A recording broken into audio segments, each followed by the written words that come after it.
Selamat pagi, salam sejahtera. Terima kasih karena bersama dengan saya di Nazilin Unity Channel. Sekali lagi Anwar tampil menggemparkan seluruh pembangkang yang ada di Malaysia. Sebelum kita teruskan ulasan kali ini, sila tekan butang subscribe bagi yang kali pertama mengikuti channel ini. Tekan butang subscribe itu percuma dan Anda tak perlu bayar apa-apa. Terima kasih yang setia menonton channel ini dan jangan lupa tekan butang like dan share video ini. Hari ini Anwar Ibrahim tampil sekali lagi, tak gentar dengan Saman Mahathir Mohamad, tak gentar dengan Perikatan Nasional, tak gentar dengan apapun tuduhan yang beliau terima. Akhirnya Anwar tampil lagi memberitahu dia tak gentar pembangkang main isu KWSP menjelang PRN. Bercakap tentang isu KWSP, isu OPR ini adalah isu yang popular. Dia bukan isu yang betul-betul perlu sebenarnya. Anda harus tahu apa itu perlu dan apa itu hanya mana satu yang keperluan dan mana satu kehendak. Mana yang perlu dan mana kehendak.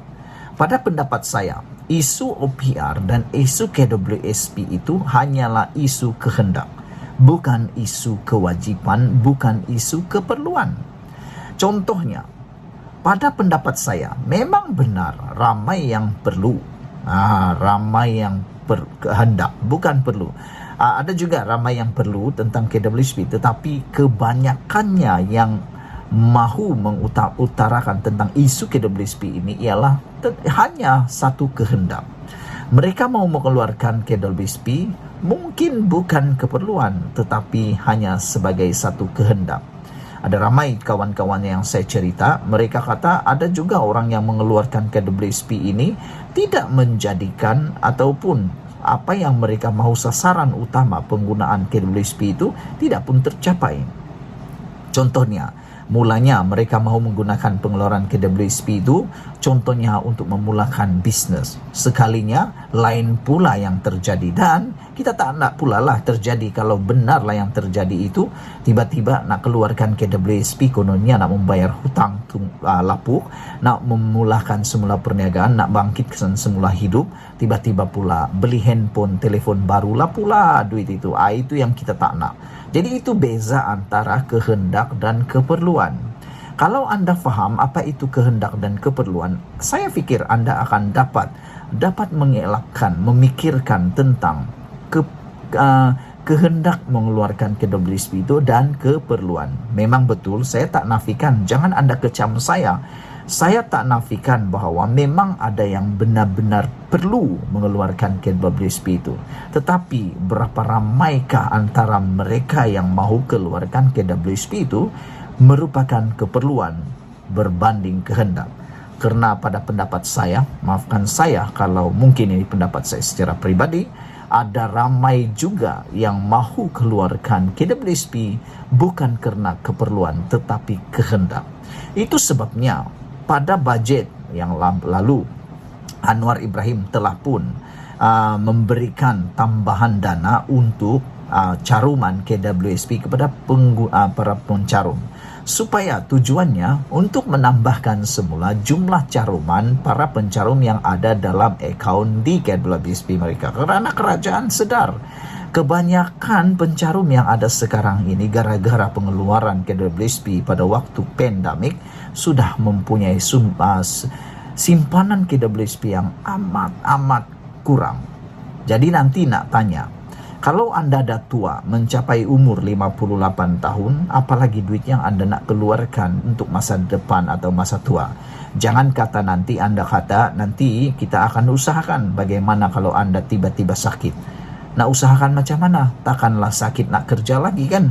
Itu sebabnya kerajaan risau tentang pengeluaran itu. Tetapi ramai yang menggunakan isu KWSP ini sebagai isu popular, kononnya mahu menang dalam PRN nanti. Tetapi Anwar kata dia tak gentar mereka menggunakan pembangkang, menggunakan isu KWSP ini menjelang PRN. Ini sebabnya pengeluaran kumpulan wang simpanan pekerja KWSP dijangka dijadikan senjata pihak pembangkang untuk menyerang kerajaan menjerang PRN, kata Anwar Ibrahim. Bagaimanapun, Perdana Menteri yang mengulangi pendirian kerajaan tidak akan membenarkan pengeluaran khas itu, berkata, Putrajaya tidak akan gentar dengan taktik pembangkang terus menghasut rakyat untuk mendesak keperluan KWSP bersasar. Anwar berkata beliau tidak akan membuat keputusan hanya untuk memenuhi selera sekumpulan kecil pencarum, memandangkan badan berkanun itu berperanan memelihara dana saraan hari tua. Masa COVID-19 lain sebab keadaan mendesak ketika itu. Tapi sekarang rakyat dah bebas untuk keluar bekerja, kata Anwar. Saya sangat setuju dengan apa yang dikatakan oleh Anwar Ibrahim itu. Kalaulah sekarang ini adalah zaman COVID-19, saya pun menyeru supaya KWSP itu dikeluarkan dengan segera. Kerana waktu itu rakyat tak boleh bekerja, waktu itu rakyat tak boleh makan, waktu itu rakyat tak boleh niaga. Kerana apa? Telah dibuat PKP dan sebagainya. Tetapi pada waktu ini, rakyat dah boleh berdikari, bekerja semula, mencari pekerjaan semula. Bahkan sekarang ini banyak peluang pekerjaan yang terbuka luas. Jadi, sudah masanya untuk rakyat bekerja semula, berusaha semula untuk dapat memulihkan hidup dengan menggunakan tenaga sepenuhnya, bukan menggunakan simpanan yang sepatutnya terus disimpan untuk kegunaan masa tua. Sebab itu, kata Anwar, saya setuju dengan usul pengeluaran KWSP tidak lagi membenarkan pengeluaran kecemasan. Katanya ketika berucap merasmikan menara KWSP Wasa Damansara. Saya percaya ini akan terus dimainkan pihak di sebelah sana, termasuk menjelang PRN akan datang, tetapi ia tidak menggusarkan kita, kata Anwar Ibrahim. Pada sidang Dewan Rakyat bulan lalu, ahli Parlimen Pembangkang diketuai Perikatan Nasional bertindak keluar Dewan selepas tidak berpuas hati apabila permintaan untuk membahaskan isu pengeluaran KWSP bersasar ditolak pada permulaan persidangan. Ia selepas seorang pemandu teksi Nur Azlan Ismail 48 tahun berjalan lebih 300 km dari Skudai Johor ke Istana Negara untuk mendesak pengeluaran simpanan wang simpanan pekerja KWSP. Kisahnya mendapat perhatian untuk pemimpin bersatu termasuk ahli Parlimen Tasik Gelugur Wan Saiful Wanjan dan Setiausaha Agung Bersatu Hamzah Zainuddin yang dibawa bertemu ahli parlimen lain di bangunan parlimen ketika itu. Sementara itu, Anwar menggesa KWSP meningkatkan pelaburan langsung domestik DDI kepada 70% berbanding 64% tahun lalu. Beliau yang juga Menteri Kewangan berkata, badan berkanun itu seharusnya mencari pelaburan domestik baru untuk mencapai sasaran berkenan. Sekian dulu untuk kali ini. Jangan lupa share video ini, tekan butang subscribe. Bagi mereka yang belum tekan butang subscribe itu percuma. Kita jumpa lagi. Malaysia kita punya, kita jaga sama-sama, cintai Malaysiaku. Bye-bye.